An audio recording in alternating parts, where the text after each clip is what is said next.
simple and compound statement. So welcome back students. So today again we are going to discuss a new topic, that is simple and compound statement. A simple statement consists of a single instruction. It does not require braces to enclose it. So single statement do not require braces. A compound statement consists of several instructions. So compound and simple, simple will contain single statement, single instruction, and compound will have several instructions. If statement. You can use an if statement to control the flow of your JavaScript code. So flow of your JavaScript code means how the JavaScript will be will give you the output.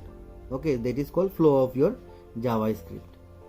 So and if statement will evaluate either true or false once the condition is tested. Its syntax is, this is the syntax means is example or the format. If you have to write and then the condition, and then you have to write the whatever you want to give the condition here. Okay, so in example if you see, so what happens if here, if a is divided by 2 and equal 0, so you are getting the remainder 0, then the output will be is an even number. Okay, so you will get this output. So these are all written about this code only, so you just read it by yourself. So here prompt is given, no? So enter a number, so the user have entered a number. So here 24 is so 24 is an even number you getting. So here it is given, no? Open the code and enter the number 24 and click OK. So if else statement. So now earlier we have discussed about if statement. Here if else. So you can add an else part to an if statement. This will help you to print the output when the if statement evaluate false. So if condition is wrong, then else condition will be used. Okay, or it will run. The JavaScript will run the else statement. So here if you see, if the condition is like this, the answer will be is an even number. But suppose the output is not 0, then what they will show? They will write is an odd number. So if it is not, we are not getting 0 the remainder, then we are getting else, the output, the answer will be odd number. So if you see here 15 is written, so the output here given 15 is an odd number. Next is if else if statement. If there is more than 2 alternative route, if else if construct is used. So here 2 alternatives were there. Here either odd or even. So 2 if else. Here if you have some case where you have more than 2 alternatives, 2 inputs, then you can use if else if. Okay, so its general format is, so general format is given here. So this is the format. So here you can do in this way, no? So suppose I am telling you an example.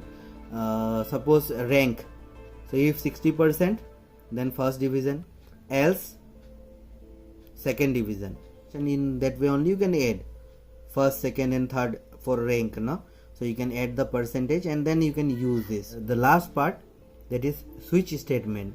If there is a large number of alternative routes in an if statement, a switch case statement is used. So if there is if else like this repeatedly, so in that place we can use switch statement. The statement works in the following way. So how does the expression works in a switch statement? The switch statement evaluates the expression. So evaluates means it will run the expression. It checks whether the expression is evaluated to constant 1. Okay, if the whatever condition is given in constant 1 is true, group of statement 1 is executed.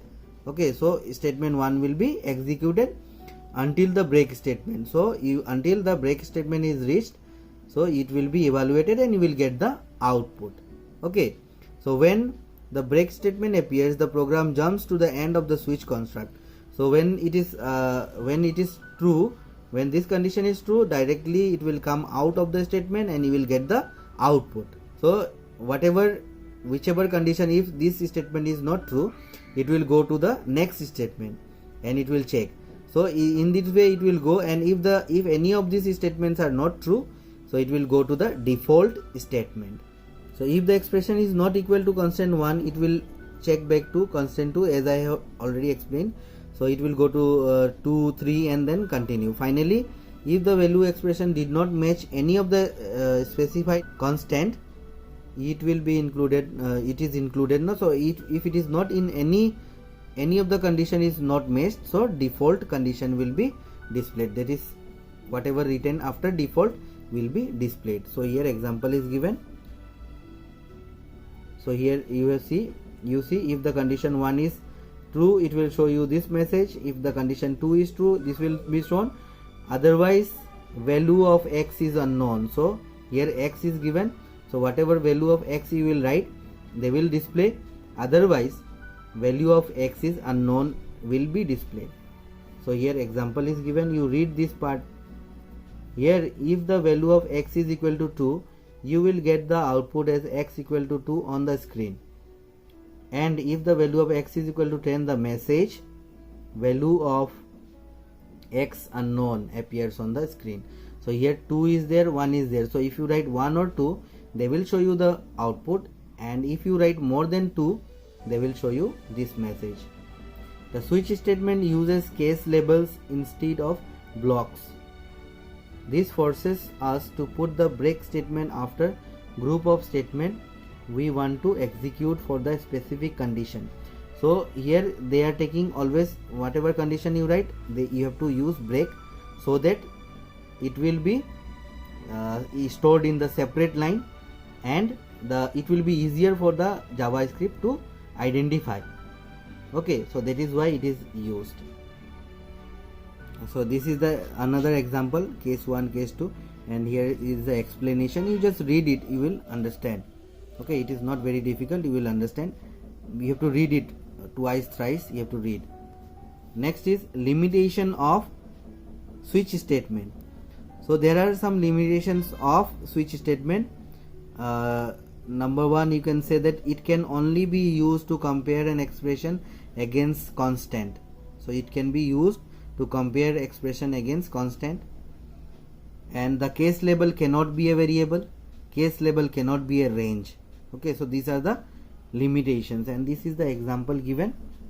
Okay, so this example I will be explaining you in the video how to use the switch statement. Okay, with this I end the video, and with this we end the chapter. Hope you understood the contents. Thank you for watching my videos. Thank you very much.